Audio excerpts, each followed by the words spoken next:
Good morning. First of all, I want to thank Dr. Propaka and the organizers for inviting me to participate in this important colloquium on the Harappan civilization.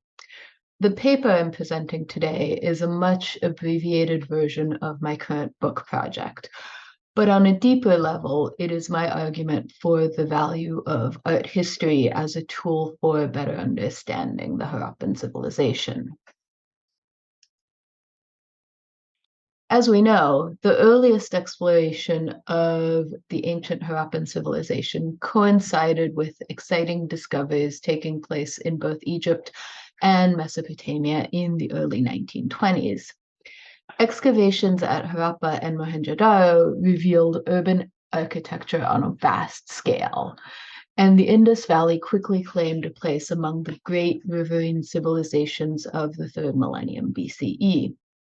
As they continued their work, the archaeologists excavating these sites, many of whom had been trained in Mesopotamia, expected to find royal monuments and texts comparable to the tomb of Tutankhamun or the royal cemetery of Ur. But while their explorations uncovered massive construction projects and extensive evidence of small-scale crafts production, they did not find the large-scale works of art comparable to the royal monuments of Egypt and Mesopotamia.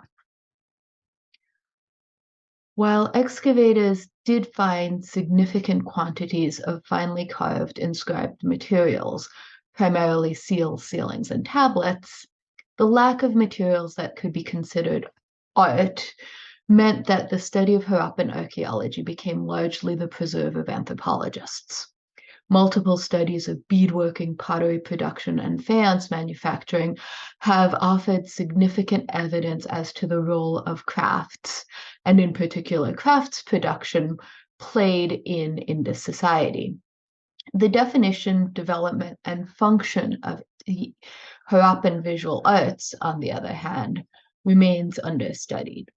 Art historians, who have been productively studying the archaeological material from the ancient Near East, Egypt, and the Greek and Roman worlds, have largely shied away from the study of Harappan artifacts. This has left a significant hole in the discipline, one that Greg Passale referred to as one of the most important areas of scholarship in this civilization open for growth. On the most basic level, what art historians do is look at visual images. We catalog them, we compare them, and we analyze them within the context of the culture in which they are created, and occasionally within larger theoretical frameworks. We work with the belief that images have meaning.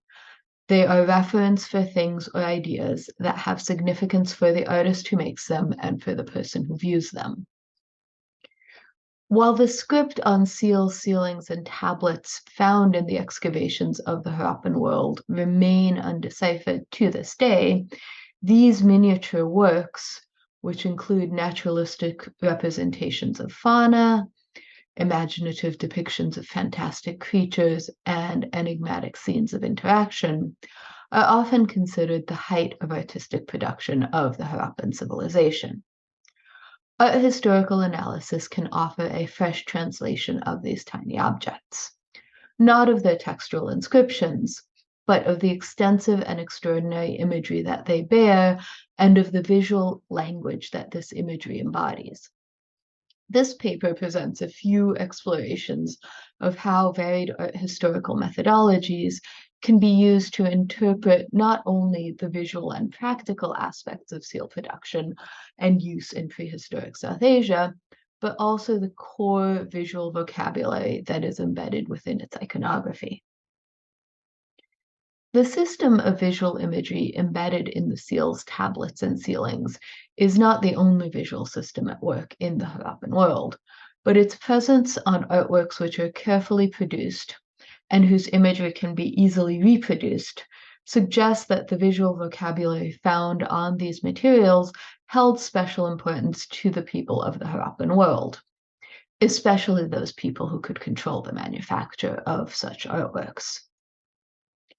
One of the special qualities of seals and of other mold-making technologies, in fact, is that while the seal itself can only exist in one place, its imagery, in the form of an impression or a mold, can exist and be transported to multiple locations, allowing any message embedded within it to spread quickly and effectively. In other words, the fact that seals can leave traces in the form of impressions that extend beyond their physical form allows them to exist on two parallel planes. As reproductive technologies, the seals, sealings, and tablets allowed for the propagation of a set of icons or symbols that could be used to reinforce belief systems and/or social hierarchies. The imagery on these miniature artworks accessed and reproduced elements of a graphic language that would have been easily understood by people well-versed in its icons, and may have served to bind together the population living over an extensive area of South Asia in the 3rd millennium BCE. On a practical level, much of the work I have been doing starts with cataloging and classifying, from examining the types of materials on which this imagery is found to tracking the types of artifacts on which particular images are found. As you can see here, seals come in a variety of shapes and sizes, and the imagery that we associate with them is also found on a number of different artifact types. I've also tried to break this imagery down into a set of easily identifiable elements or characters, which can then be combined into larger scenes or even more complex narratives. I examine these characters and scenes as image symbols, components of a larger semantic system made up of standardized characters and scenes. These consistent icons play the role of mnemonic devices to remind the viewer of a story with which they are already familiar. The question of consistency is important. While the material culture of the Harappan world was for many years treated as a large homogeneous group, recent studies have challenged this view and begun to highlight the diversity found within this civilization, which covered such a vast area over a period of over half a millennium. Art historians study details, and in dealing with a visual language that spans a wide area, one of the biggest questions that arises is which details are important. So let's return to the concept of the image as icon or image symbol. If, like the smiley emoji shown here, the figures found on Indus seals have meanings that would easily be legible to an informed viewer, then consistency should be an important aspect of their functioning. Yet, in spite of their consistently round yellow faces, emojis can vary widely in the details of their expression, and these variations carry different meanings. This variation and this variability is found also in representations of particular figures and scenes on Harappan seals. The question for me is which ones of these are meaningful? One particularly interesting scene in this sense is the so-called divine adoration scene. This scene, which is best known from a large seal found at Mohenjo-daro, depicts a horned figure kneeling or squatting before a standing anthropomorphic figure in a tree. In the seal from Mohenjo-daro, both figures have two horns, those of a short-horned bull, with a central vegetal element, and you can see that here, a long, thick lock of hair at the back of their heads, and ridges representing bangles going all the way up their arms. The kneeling figure in the adoration scene is generally accompanied by a human face marker and occasionally by a group of devotees, while the recipient of devotion is separated from the rest of the scene by the leaves and branches of the tree in which it stands. The kneeling figure seems to present an object to the figure in the tree. In the case of this seal from Mohenjo-daro, the object has been interpreted as a human head placed on a stand before the kneeling figure. Two other depictions of this scene were excavated at Mohenjo-daro, both on molded tablets. The seals and tablets from Mohenjo-daro typically show a figure with bull's horns standing inside a peepal tree, with a kneeling figure and a human-faced marker standing before it. The devotees may or may not be depicted. A fragmentary seal from Harappa also shows 7 devotees, like those seen on seal 1186 from Mohenjo-daro, but the figure in the tree, which hypothetically would have inhabited the upper portion of the seal, is missing. In fact, no representations of the horned figure in the tree have been found at Harappa.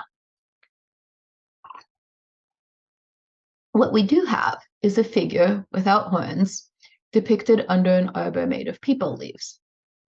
The figure under the arbor is depicted multiple times at Harappa, often alone, but seems to play a similar role to the figure in the peepal tree represented at Mohenjo-daro.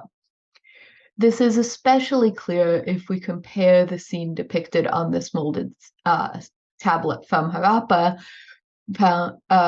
to the scene found on a tablet from Mohenjo-daro shown below. We can see that the two share a number of important structural similarities, suggesting that there may have been some parallel between these two figures, right? Both figures are shown in some sort of vegetal frame with a kneeling figure and a human-faced marker before them. The fact that the figure under the arbor is only found on tablets and tokens from Harappa, while the figure in the peepal tree comes only from Mohenjo-daro, furnishes another intriguing piece of information, which may suggest regional variations in the depictions of this scene. A seal found in the earliest layers at the site of Dolavira depicts a third possible variant of this scene. This seal, which differs from later ones in both its shape, it is thinner and smaller, and its style, the figures are more schematic and distinguished by their somewhat geometric features, depicts a figure with a triangular torso and hips, no bangles, wavy horns, and a long braid, standing in a simply rendered peepal tree. The stick-like figure kneels before the tree in the upper right-hand quadrant, while a highly schematic goat with long wavy horns stands before it. No devotees are present in this depiction. Unlike the horned figures depicted in the peepal tree on seals and tablets from Mohenjo-daro, which all seem to wear a headdress made up of bull's horns and a vertical central element, the figure in the same position on the seal from Dolavira is represented with a pair of sweeping horizontal horns of the type more typically associated with the marker. In addition, the seal and tablet from Mohenjo-daro both show the figure wearing multiple bangles on its arms, while the seal from Dolavira shows a figure with bare arms. On the other hand, the figures on the seals from Dolavira and Mohenjo-daro both have a long plate on the back of their heads and a distinctly cinched waist, while the figure on the tablet from Mohenjo-daro has neither of these features.